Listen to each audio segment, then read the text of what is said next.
दूर दूर से छितरेले अयले सवन मुलुक के गांव से, हमारे ही पुरखन पुरनियन गिरमिट के जाल में भरमैले, माया में डूब के आशा के गठड़ी मूड़ पर धरले, आजादी और बढ़ंती के अभिलाषा में।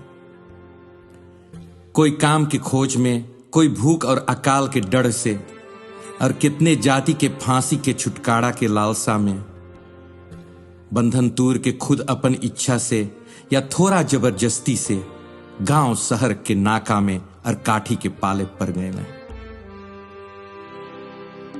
जब गांव में और काठी के डंका बजल की भैया नौकरी लोगे, अति बहाना सुन के पुरखन चल अले बस्ती के सिपाही खाना में। यहां हुकुम बैदराज से लेते लिखायल नाम एक छोटा डीपू में। 6 दिन के बाद चीनी चाले खाद गिरमिटियन गांव तियकते चपरासी के साथे साथ रेलगाड़ी पर बैठ के कलकत्ता में मुख्य डीपू में सभन के गोड़ धरान।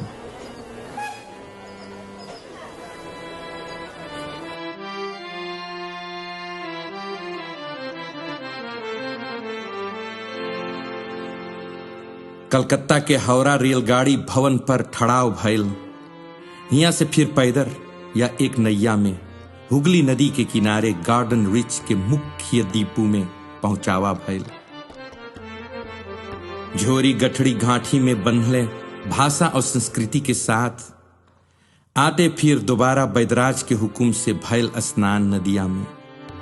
बातचीत के बाद अंगुड़ी के छापा की तो एक खांची से भैल दस्तखत गिरमिट के कंतराक के। 5 बरिस कुछ दूर श्री राम टापू में नौकरी करे खातिर। कुछ हफ्ता कलकत्ता के डीपू के स्थान में जिंदगी कटल, एक से एक दुर्वन के सुरक्षित सेवा में, जमादार और सरदार के कैदी में। निवास कयन चौकी घर से घेरल ऊंचा दीवाल और कुछ ना, रसोई घर, अस्पताल और टट्टी के सिवा। दिन भर दुई दाई दाना के भरोसा, फिर सबूरी से अकताई के अगोरो अपन अपन अनजान मंजिल। टेम कतना टेम बिखायल हिया पर कुश्ती, गटका, गोली डंडा और बिरहा गान बजान के साथ। अपन अपन तकदीर पकड़ते हिए मुलाकात भयल कितने भाग्यवालन से। अब धीरे धीरे भयल तैयारी, नसीब के लिखल अनजान सफर, काला पानी के कोई ढूढ़ी टापू कई।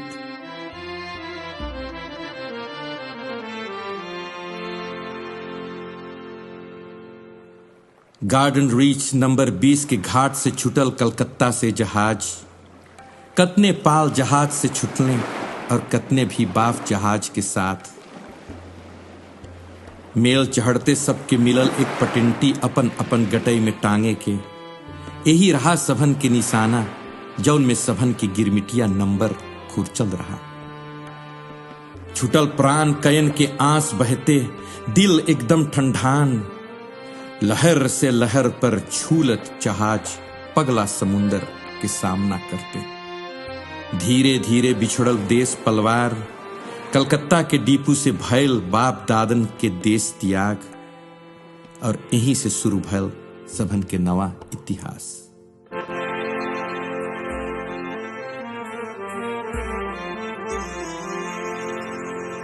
दाल भात रोटी या चूरा खैते कटल यात्रा जहाजियन के, प्रेम भाव के खोज में इकट्ठा रहते साथे भयल कितने से जहाजी के भयवादी। कोई अनजान अगामी के दशा ढकोलते, ठीक 3 महीना पाल जहाज से या 6 हफ्ता बाफ के जहाज से काला पानी पार करते एक हरियाली देश बुझान।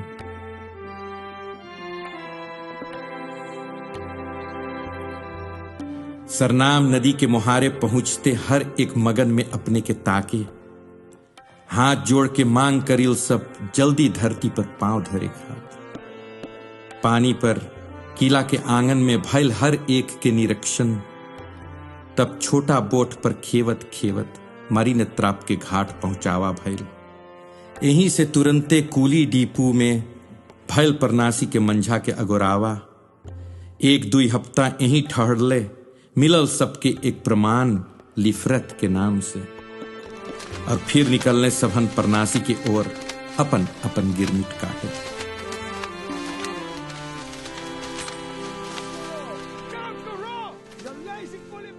पांच बरिस गिरमिट सब कटिए परनासी के बढ़ंती खात, केन कॉफी ककाओ तुरते यही में कतना छटकुन भी खवान। मर्दाना पाए लगभग 12 आना हर रोज, औरतन पहले 8 आना। हफ्ता में 6 रोज कस के काम भइल, खेत में 7 घंटा, कारखाना में 10 घंटा। घर बसल कूली लाइन्स में जौन रहा एक रकम के कंपू निवास। ई बेदेसिया मेहमानन खात 4-6 घर एक लाइन पर बनल रहा। काम भल पारी पारा में हर एक के अपन अपन कार्य। सरदार के छपकी के आवाज सुनते भैल जगाई पचलहरा 4 बजे। खाए के बाद तैयारी भैल सबके खेत में 5:30 बजे से। पसीना चुवैते खूब काम भैल, अब घाम में डुबले। कतने बसा ले अपन अपन घर और शुरू भैल नवा जिंदगी। परनासी के परछाही में अपन आजादी के अगोरते अगोरत।